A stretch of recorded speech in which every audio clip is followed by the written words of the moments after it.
오늘은 종교개혁 주일입니다. 또한 총회가 정한 ACFC 주일입니다. ACFC라는 것은 학생선교단체, 근데 우리 고신총회에 속한 중고대학생들은 다 ACFC, Student for Christ에서 학생신앙운동이라는 이름으로 활동하고 있습니다.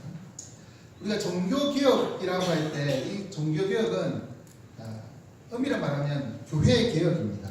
부패한 교회를 개혁하고 성경으로 돌아가자고 하는 운동이 바로 이 종교개혁이었습니다. 오직 성경, 오직 은혜, 오직 믿음, 이 확신을 가지고 하나님의 말씀으로 돌아가고자 하는 운동이 바로 이 종교개혁이었습니다. 이러한 개혁이 오늘날 이 한국교회에도 필요하다고 생각합니다. 어느 때보다 하나님 말씀 선포되어야 합니다. 어느 순간인가 어느 때부터인지 모르지만 한국교회 강단에 말씀보다는 도덕이나 정치 강연이 일어나고 있습니다. 코미디 프로그램 연가는 재밌는 시간입니다. 설교단에서 구원의 은혜, 구원의 복음이 선포되기보다는 그냥 그런 재밌는 시간, 기복적인 신앙을 추구하면서 살아가는 그러한 성도들, 믿음을 교회 봉사로 착각하고 있는 성도들 많이 있다는 것입니다. 특히 교회는, 오늘날의 교회는 은가 금은 많은데 예수 그리스도의 이름이 없습니다. 이것이 문제입니다.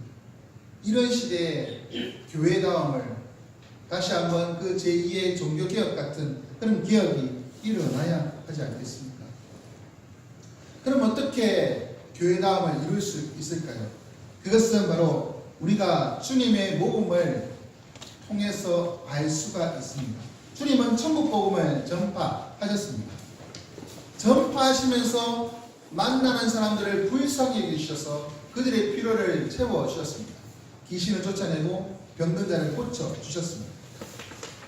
주님의 복음이 능력이 있는 것은 단순히 말씀을 증거했다라는 것 자체가 아니라 그것과 함께 사람들의 필요를 채워주는 사회적 활동이 있었다는 것입니다. 그것을 통해서 우리 교회가 어떻게 이 하나님의 말씀이 능력 있게 선포되고 그 말씀이 권위가 있게 있을 수 있는지를 살펴보고 우리에게 적용해 보는 시간이 되기를 원합니다. 먼저 주님은 광야에서 40일간 시험을 받고 돌아오셨습니다. 세례 요한이 잡혔다는 소식이 들렸습니다. 그때부터 예수님의 이 공생애가 시작이 되십니다. 사역이 시작됩니다. 하나님의 복음을 전파하는 사역입니다. 하나님의 복음이라 할 때 이 하나님의 복음은 하나님의 대한 복음이라고 해석을 할 수도 있지만 하나님으로부터 온 복음이라는 의미도 있습니다. 예수님은 말 그대로 하나님의 복음, 하나님의 대한 복음이기도 하면서 하나님으로부터 온 하늘의 복음을 선포하셨습니다. 그것이 무엇이냐면 때가 찼고 하나님 나라가 가까웠으니 회개하고 복음을 믿으라. 때가 찼다, 가까웠다, 이 단어를 보면은 이것은 완료형 시제를 쓰고 있습니다. 이미 이루어졌다는 것이죠. 이미 때가 찼기 때문에 가까이 왔다는 것은 이미 도달했다, 이 의미거든요. 하나님 나라가 이미 도달했다, 가까이 있다, 이미 옆에 있다, 도달해 있다는 것입니다. 하나님 나라가 임했다는 것이죠. 그것은 무엇일까요? 예수 그리스도가 외치는 하나님 나라가 가까이 왔다라는 그 의미가 무엇일까요? 그것은 바로 하나님으로부터 온 복음의 핵심입니다. 그것은 바로 하늘로부터 온 예수 그리스도가 이 땅에 오셨다는 것이죠. 하나님 나라는 바로 하나님의 다스림, 하나님의 통치를 의미합니다. 그런데 그것은 어떻게 시작되느냐? 하나님의 아들 예수 그리스도가 이 땅에 오셔서 하나님의 다스리심을 선포하고 있다는 것입니다. 그렇기 때문에 하나님 나라는 예수님이 오심으로 이미 이 땅에 임하셨습니다. 그런데 이 하나님 나라는 이미 임했지만 아직 임하지 않았습니다. 이상하죠? 예수님이 오심으로 하나님 나라는 임했습니다. 그리고 완전한 하나님 나라는 언제 이루어지느냐? 예수님이 다시 오심으로 완전한 하나님 나라가 이루어집니다. 지금 이 시대는 하나님 나라가 이루어가고 있는 시대입니다. 하나님 나라의 시대입니다만은 완전한 하나님 나라라고 말할 수 없는 그 중간 단계에 있는 시대입니다. 하지만 중요한 것은 주님이 다시 오심으로 하나님 나라가 선포되었다는 것입니다. 하나님 다스리신다. 하나님께서 주관하신다. 그것을 선포하고 있는 것입니다. 그리고 그것을 누리기 위해서는, 이 하나님 나라를 경험하기 위해서는 뭐가 해야 되냐? 뭐가 필요하냐? 회개하고 복음을 믿으라. 자신이 죄인인 것을 깨닫고 회개하고 복음을 받아들일 때 하나님 나라를 경험하게 됩니다. 회개하지 아니하고 복음을 믿지 않으면 아무리 주님이 옆에 있어도 상관없는 사람입니다. 예수님 당시에 수많은 사람들이 예수님을 보았지만 심지어 예수님이 주는 떡과 물고기를 맛보았습니다. 5,000명이나 맛보았습니다. 하지만 그들 중에도 하나님 나라와 상관없는 자들이 있다는 것이죠. 네. 회개하고 복음을 믿어야 하나님 나라가 그들 속에 있는 것입니다. 그렇지 않으면 예수님과 함께 하고 예수님 곁에서 식사를 하고 그래도 아무 소용이 없다는 것입니다. 회개하고 이것이 주님의 복음이었습니다. 이러한 복음을 선포하시고 난 후에 주님은 그 복음의 사역자들, 동력자들을 부르십니다. 갈릴리 해변에서 바다에 그물을 던지고 있는 이 베드로와 시몬과 그의 형제 안드레를 부르십니다. 좀 더 가다가 세베대의 아들인 야고보와 요한을 봅니다. 이 당시에 그 어부하면은 좀 이제 우리가 느끼기에 어부는 좀 가난할 것이라고 생각하는데요. 어촌 지역에 가면 선주는 되게 부자입니다. 배에 있는 사람은 부자입니다. 그렇죠? 그냥 일하는 그 어부와 배를 가지고 있는 선주는 차원이 아닙니다. 베드로와 안드레 그리고 이 야고보와 요한은 자기 배가 있고 심지어 야고보와 요한은 품꾼도 같이 들이고 있는 이 급이 다른 어부인 것을 볼 수 있습니다. 선주급이다 이렇게 좀 부자다 이렇게 볼 수 있습니다.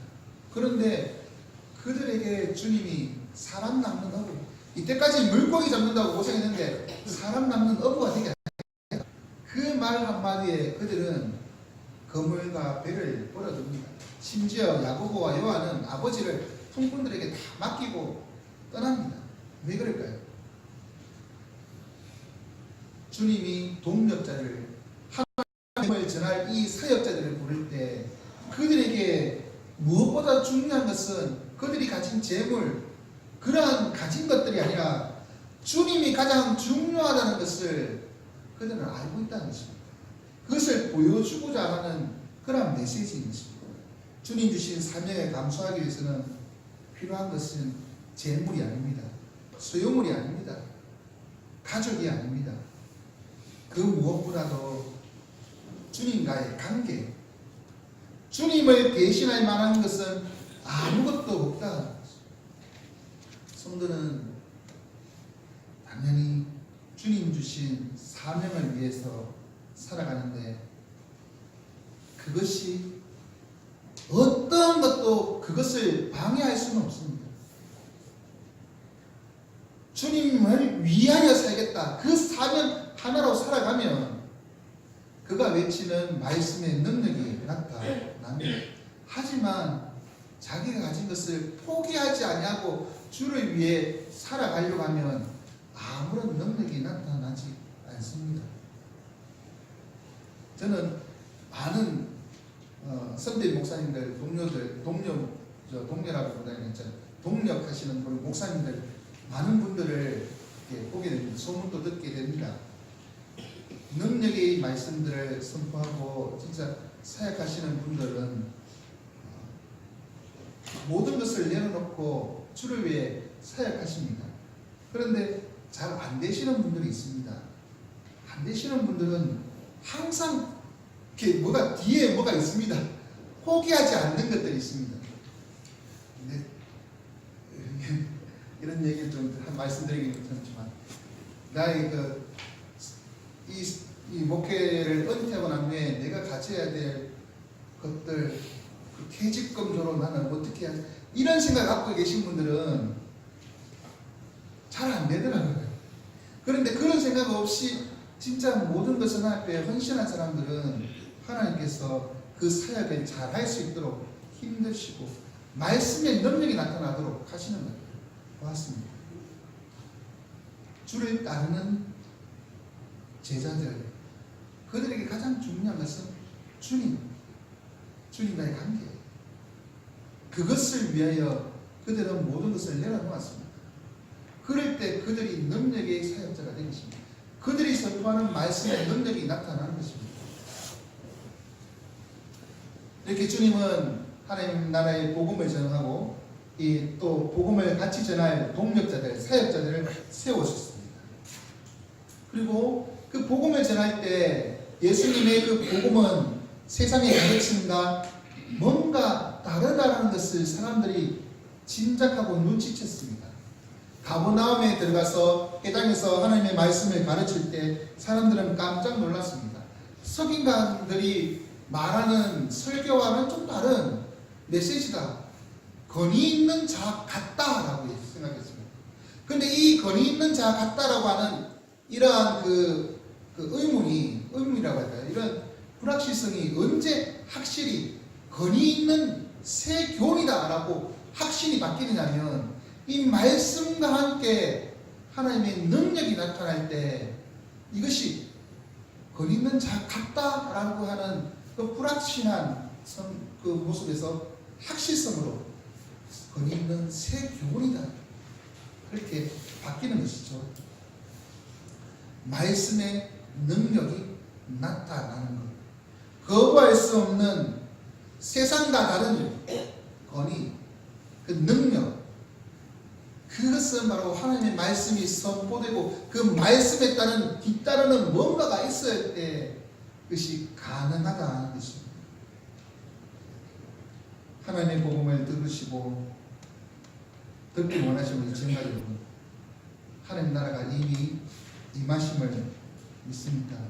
하나님 나라는 주님 오심으로 이 땅에 시작되었습니다. 하지만 아직 완전한 하나님 나라는 되지 않았습니다. 주님 다시 오심으로 완전한 하나님 이 땅에 임하게 될 것입니다. 그때까지 우리는 뭘 해야 되느냐? 하나님 나라의 복음을 전할 사명자를 받았습니다. 하나님 나라의 동력자로 복음의 증인으로 부름을 받은 것입니다. 그것을 생각하면 내가 전한 하나님의 복음이 능력 있게 나타나려면 어떻게 해야 될까요? 내가 하나님 외에, 주님 외에 놓지 못하고 있는 것이 있으면 주님 위에 내려놓을 각오를 해야 합니다. 내가 주님의 전인 역할을 감당하기 위해서는 포기하지 않는 모든 것, 내가 놓치지 않는 것들, 주를 위하여 내려놓을 때 진짜 정이 되는 것입니다. 그럴 때 우리의 정의를 듣고 사람들이 감동하고 돌아오는 것입니다. 그때 능력이 나타난 것입니다. 말씀의 힘을. 그런 능력들이 우리 속에서 드러나기 원합니다. 아멘. 사람 낳는 어부같이 하나님의 말씀의 능력이 나타나서 생명을 낳는 전도자가 되시기를 바랍니다. 아멘. 근데 주님은 이렇게 복음을 전하면서 귀신을 쫓아내십니다. 이것이 주님의 말씀이 권위 있는 새 교훈이라고 확신을 주는 그러한 눈에 띄는 증거였습니다. 그런데 이 귀신을 쫓아내는 그 가버나움의 귀신 쫓아내는 장면을 보시면 또 그 다음에 한 줄로 표현되고 있는 많은 귀신을 쫓아내었다라고 하는 그 표현 가운데 나타나는 모습을 보면 그들이 예수님에 대하여 알고 있다는 것입니다. 귀신들이. 먼저 가버나움의 귀신은 뭐라고 합니까? 예수님을 보고 먼저 소리칩니다. 그것은 예수님이 자기에게 가까이 오지 말라. 좀 극도로 두려워하기 때문에, 두렵고 떨리기 때문에 거부하면서 소리를 치는 것입니다.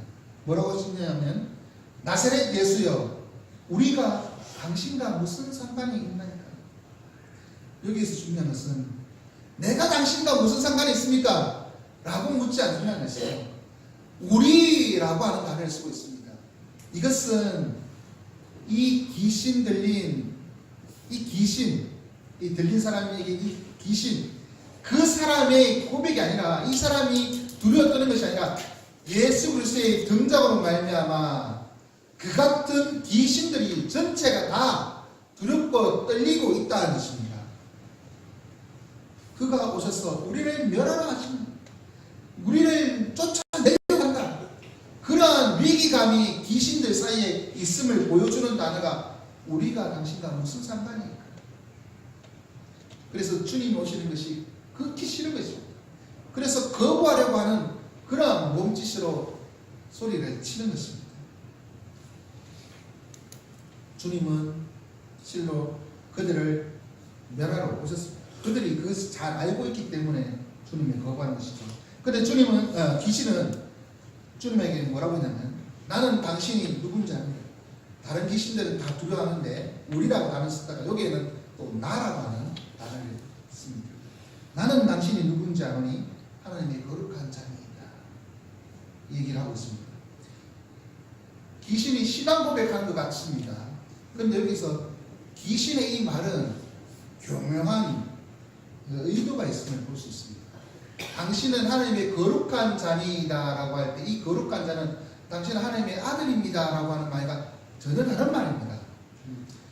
거룩한 자라는 것을 소개하는 하나님의 아들도 들어가지만 근본적으로 이 아론과 같이 하나님의 섬기는 자에게 거룩한 자라는 단어를 썼습니다. 하나님의 종, 하나님의 섬기는 자, 그런 의도인 것이죠. 그래서 신앙의 고백처럼 보이는 이 말이 좋은 말, 진짜인 것처럼 들리지만 교묘하게 뭐로 들리냐면 나와 협상합시다. 우리들이 두려워하는데 나는 당신이 하나님의 거룩한 자인 줄 아니까 나랑 좀 협상해서 당신 하나님의 거룩한 자로서 하나님을 섬기십시오. 나는 좀 봐주세요. 그런 의도인 것이죠.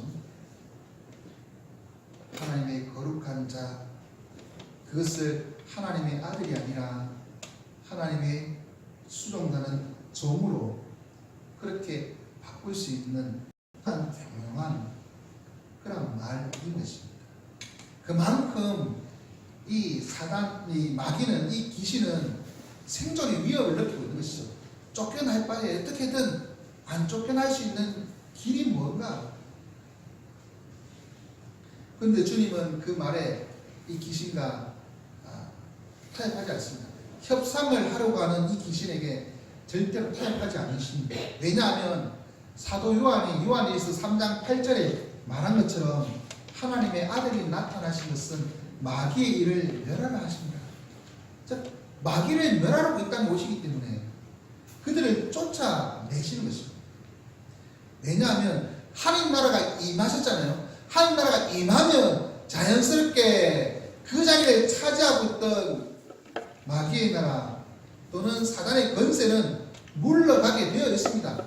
하나님 나라가 임하시면 사단은 힘을 잃게 되어 있습니다. 주님은 그것을 선포하시고자 이 땅에 오셨고 마귀를 쫓아내심으로 하나님이 이제는 다스리신다. 하나님이 모든 것을 주관하신다 라는 것을 선포하시는 것입니다. 그래서 주님은 협상을 시도하는 그 귀신을 완전히 쫓아내십니다. 근데 이 귀신이 쫓겨나면서 경련도 일으키고 뭐 이렇게 하면서 이제 발악을 하다가 이 쫓겨나게 됩니다. 근데 사람들이 보니까 이 말에 이 사람이 누구이길래 더러운 귀신이 순종하는가 이렇게 느낍니다. 순종이 아닙니다. 이것은 주의 권위에 그들이 굴복합니다. 멸하러 오신 주님의 그 사역에 이들이 속절없이 무너지는 것이지 그 말 한마디에 그냥 순종한다는 표현으로 이렇게 표현할 수 있는 것이 아닙니다. 주님의 권세에 마귀는 굴복하고 무너지는 것입니다. 그것을 보여주고자 하십니다. 이렇게 귀신을 쫓아내신 주님, 그런데 그 귀신이 먼저 뭘 하냐면 이렇게 신앙고백적인 말 사람들이 듣는 데서 먼저 예수님에게 알아보고 무슨 상관이 있나니까 이렇게 내기도 했다는 것이죠. 그리고 34절에 보면 많은 귀신을 쫓아냈을 때 귀신이 자기를 알므로 예수님을 알아서 말하는 것을 예수님이 허락하지 않았다 얘기하고 있습니다. 귀신들이 알고 먼저 말을 건다는 것이죠. 그런데 주님은 그것을 잠잠케 하십니다. 그들의 입술에서 나오는 것이 이 당시에 예수님을 처음 접한 사람들이 고백하는 것보다 더 좋은 고백이라고 할 수 있는데 이렇게 신앙적인 고백처럼 들리는데 그런데도 주님은 그것을 잠잠케 하십니다. 그리고는 그들을 쫓아내십니다. 어찌 보면 귀신이 이렇게 말하고 이렇게 하면 예수님의 입장에서 보면 아주 좋은 전도 방법 또는 선교 방법, 자신을 선전하는 방법처럼 될 것 같습니다. 특별히 그 가버나움 해당의 그런 귀신은 자신과 나는 뭐 이렇게 하면서 협상을 추구했잖아요. 그럼 좋다. 너는 내 집회하는데 저 13번째 제자처럼 좀 따라다니라. 따라다니고 내가 집회하고 난 후에 말하면 너는 이제 이렇게 흉내 좀 내고 이렇게 귀신 쫓아내는 것 좀 나는 것 좀 하고 이렇게 한번 퍼포먼스를 좀 하면 진짜 사람들이 다 깜빡 죽겠다. 니 꼭 내 따라하는가 이렇게 얘기할 수 있잖아요. 이게 제가 너무 때물었습니까? 그렇게 짜고 칠 수도 있거든요.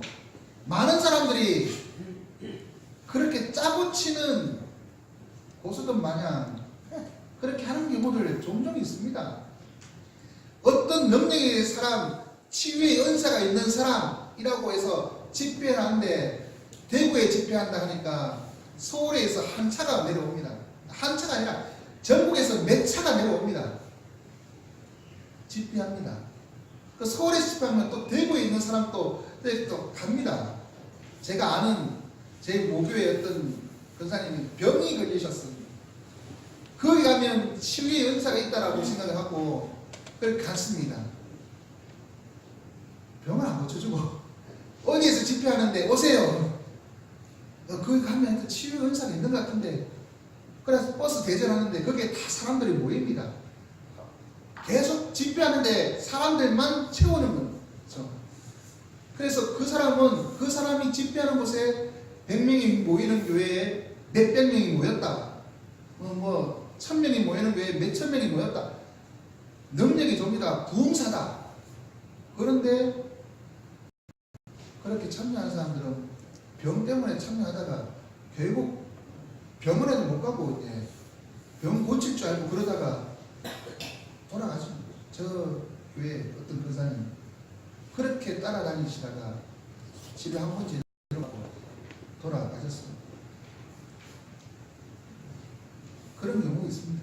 그런데 진짜로 이렇게 귀신 들린 사람 진짜 이런 케이스가 있으면 그럼 더 두말할 나위 없이 좋은 선전 도구죠.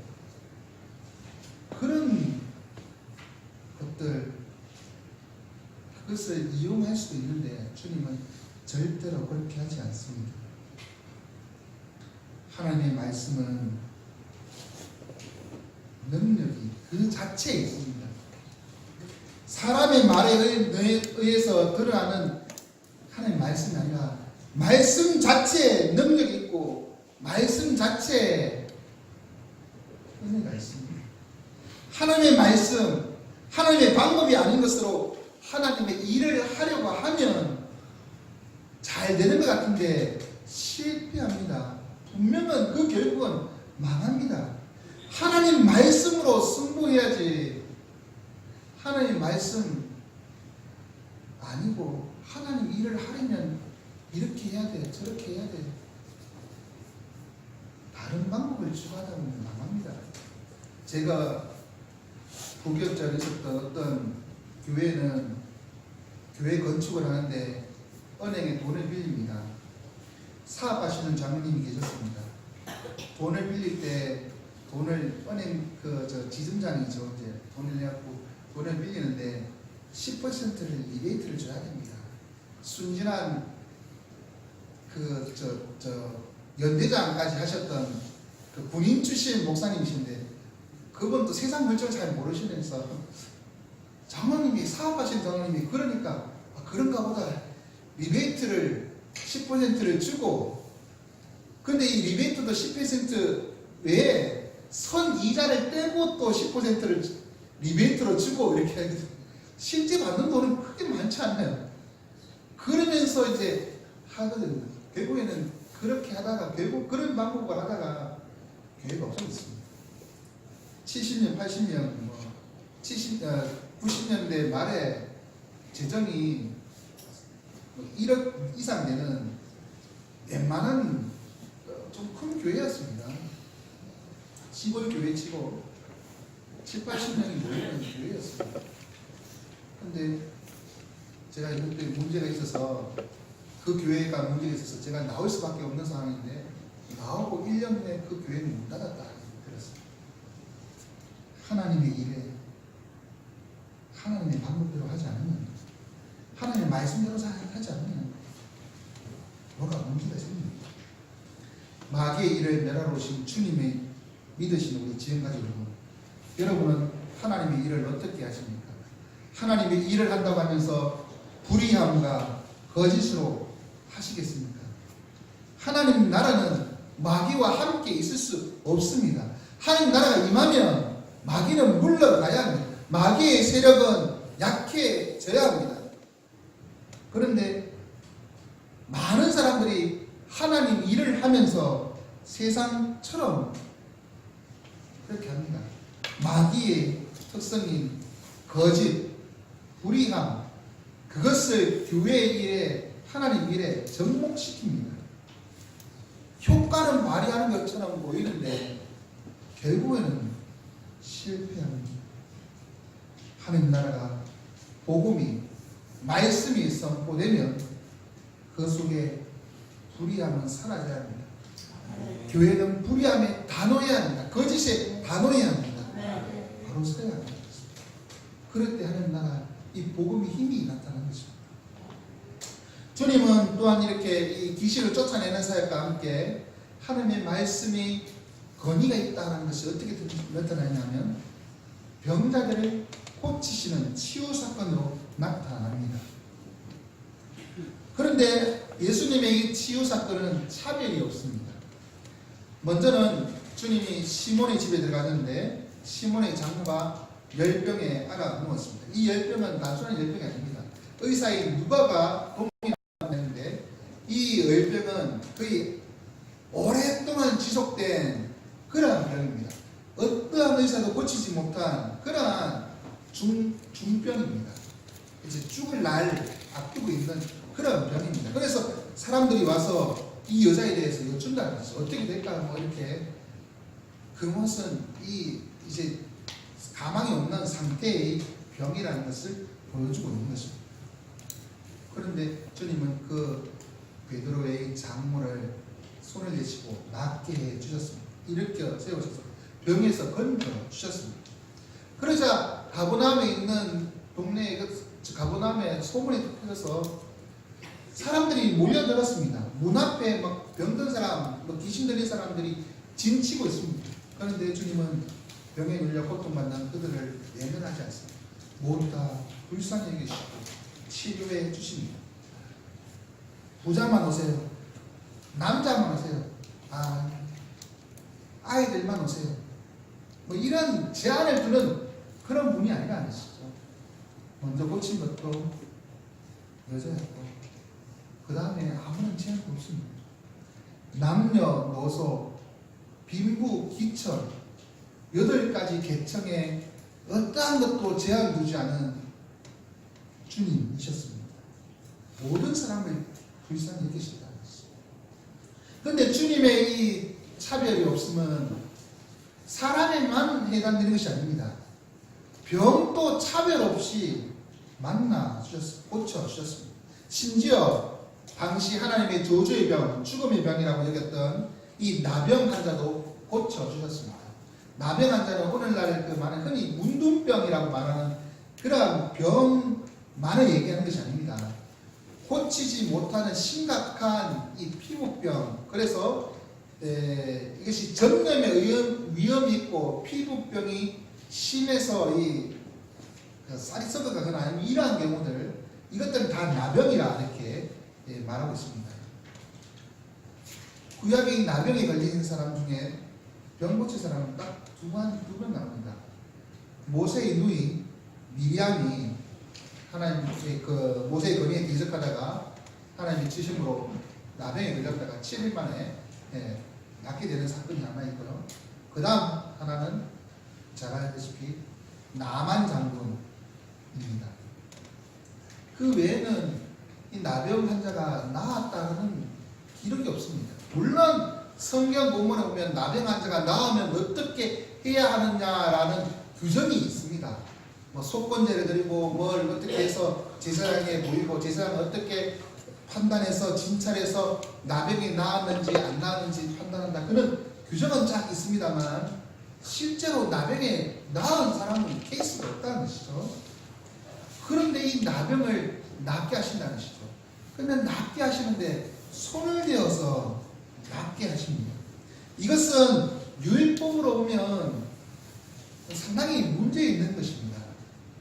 부정한 자를 접촉하면 그도 부정한 자가 됩니다. 나병 환자는 하나님의 저주를 받은 병이고 대표적인 부정한 자입니다. 그래서 그들은 성에 같이 살지 못합니다. 성 바깥으로, 공동체 바깥으로 추방당한 채 살아가는 존재가 이 나병 환자입니다. 그런데 그 나병 환자를 주님은 불쌍히 여겨주셨다는 것이죠.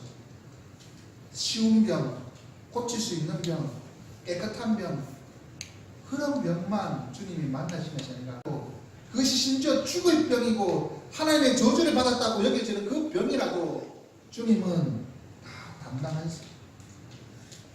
불쌍히 여겨주셨습니다. 그리고 손을 내밀어 그를 낫게 해주셨습니다. 병에도 차별되지 않으시고 그렇게 낫게 해주시는 불쌍히 여기시는 주님. 그런데 눈여겨볼 것은 장모도 그렇고 베드로의 장모도 그렇고 이 나병 환자도 그렇고 주님이 직접 손을 대었다는 것입니다. 손을 대면 능력이 나타나고 손을 안 대면 능력이 안 나타납니까? 아닙니다. 주님은 말씀 한마디로 다 하실 수 있는 분입니다. 심지어 나병 환자 이 다음에 나옵니다만 10명이 주님을 만났을 때 직접 말씀하시지 직접 손대거나 뭐 치료하시지 않습니다. 말씀하셔서 그냥 제사장에게 보이라 그 말만 하고 가시는 것입니다. 그런데 말씀으로 낫게 됩니다. 이게도 여기에도 말씀 한마디만 하면 낫게 되는데 굳이 만지십니다.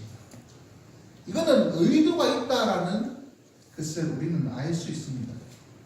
그 의도가 무엇일까요? 하나님의 복음이 뭐냐? 하나님의 복음은 정결하신 하나님의 아들이 부정한 우리에게 오셔서 부정한 우리를 만나서 우리를 정결케 하신다는 것입니다. 이것이 하나님의 복음인 것입니다. 그래서 정결하신 주님, 정하신 주님이 부정한 그들을 만나서 만져서 그 주님이 부정해지는 것이 아니라, 율법 따라 보면 분명히 주님이 부정해져야 됩니다. 그것이 율법입니다. 하지만 율법을 능가하시는 이 하나님 예수 그리스도는 부정한 자를 만나서 만짐으로 자신이 부정해지는 것이 아니라 자신의 정함을 그에게 전가시켜 주셔서 부정한 그들이 정함이 된다는 것입니다. 깨끗게 된다는 것입니다. 그것을 보여주는 것입니다. 이것이 복음의 핵심입니다. 부정한 누구라도 주님을 만나면 깨끗하게 된다. 주님을 만나면 회복된다. 이것이 능력 있는 하나님의 복음인 것입니다. 이것을 보여주고자 주님은 사역 초반에 안 만져도 되는 부정한 죄인들을, 환자들을 만나시고 만져주시고 고쳐주셨습니다. 그것을 통해서 주님을 만나는 어떠한 부정한 자들, 연약한 자들이라도 주님을 만나면 정결케 되는 것을 가르쳐 주신 것입니다. 주님을 만나 정결케 되신 우리 지영가족 여러분, 우리 어떤 문제도 주님을 만나면 해결됨을 믿으십니까? 주님은 남녀노소 빈부귀천 그 누구도 차별하지 않습니다. 모두 다 불쌍히 여기시고 내게 오라, 내가 너희를 쉬게 하리라, 그렇게 말씀하십니다. 우리를 어루만져 주시고 우리의 부정함을 깨끗하게 하시고 정결케 해주신 주님, 그 주님을 만나 그 안에서 기뻐하는 저와 여러분 되시기 바랍니다. 이제 말씀드리겠습니다. 주님의 사역은 하나님의 복음을 전하는 것이었고 귀신을 쫓아내고 또한 병든 자를 고치는 그 사역으로 나타났습니다. 하나님의 복음의 권위는 이렇게 축사와 치유라고 하는 사람을 불쌍히 여기며 나타나는 뒤따르는 행동이 하나님의 복음이 권위가 있음을 나타내었습니다. 이것처럼 이 시대에 하나님의 복음을 전할 증인으로 부름받은 우리도 하나님의 복음의 능력이 나타나려면 뭐냐? 말씀만 하는 것이 아니라 뒤따르는 사람들을 불쌍히 여기고 그들의 필요를 채워주고 그들을 향한 사회적 참여, 사회적 봉사, 그 사회적 활동이 필요하다는 것입니다. 말씀과 함께 뒤따르는 행동, 그것이 있을 때 교회에서 전하는 복음이 힘이 있습니다. 아무리 예수님 믿으십시오, 예수 믿어 천국 갑시다 하고 있는데 아무런 가난한 자들에 대해서 구제하지도 않고 불쌍히 여기지도 않고 자기들끼리만 수닥수닥 그러면 세상 사람들이 그 복음에 대해 귀를 기울이겠습니다. 복음이 능력이 있다고 권위 있다라고 말하겠습니다. 복음의 역사가 제대로 나타나려면 이웃을 불쌍히 여기고 그들을 향하여 다가가는 사회적 그림이 있어야 한다는 것입니다. 그것이 이 시대에 필요합니다. 500년 전에 종교개혁은 말씀을 새롭게 하는 것이었습니다. 그 당시에는 선행이 많았습니다. 가톨릭의 가르침이기 때문에 선행을 해야 천국 갈까 말까 한다고 하니까 선행을 많이 했습니다. 구제도 많이 했습니다. 문제는 복음이 없었던 것이죠. 그래서 복음을 가르쳤습니다. 이제는 복음이 있는 것처럼 보이는데 선행이 없고 사회적 활동이 없고 그런 문제인 것이죠. 다시 이 시대에 그러한 주님의 말씀에 능력 있는 권위 있는 그 말씀처럼 우리에게도 사회적 활동, 다른 말로 사회적 참여라고 그러한 구제와 봉사, 그러한 모습들이 우리 속에서 드러나기를 원합니다. 그래서 복음이 힘이 있고 능력 있고 이 시대를, 이 사회를 바꾸는 그런 역사가 나타나기를 바랍니다. 아멘. 그렇게 살기 원하시는 분들은 다 함께 찬송가 320장으로 주신 말씀에 응답천성 올려드리겠습니다. 찬송가 320장입니다.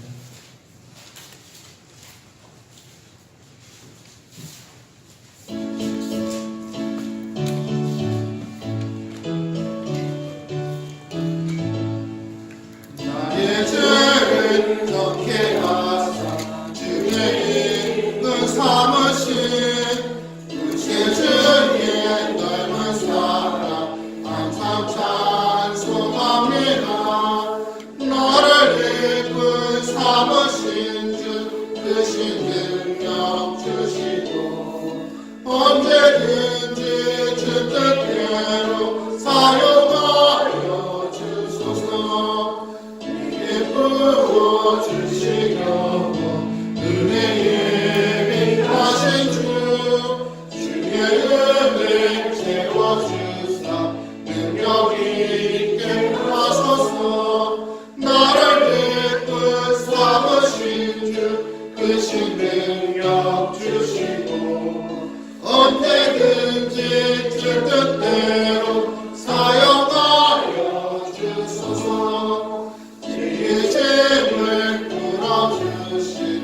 주옵소서.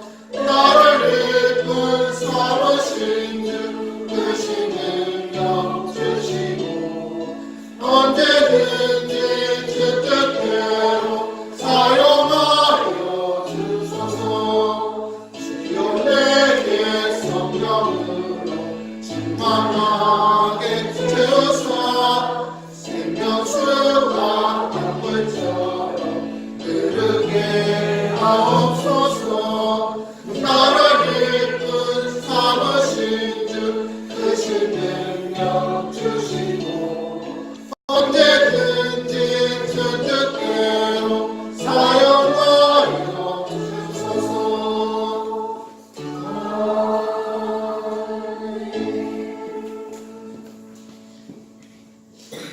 이 시간 우리가 말씀을 생각하면서 하나님의 말씀이 능력과 권위가 나타나도록 교회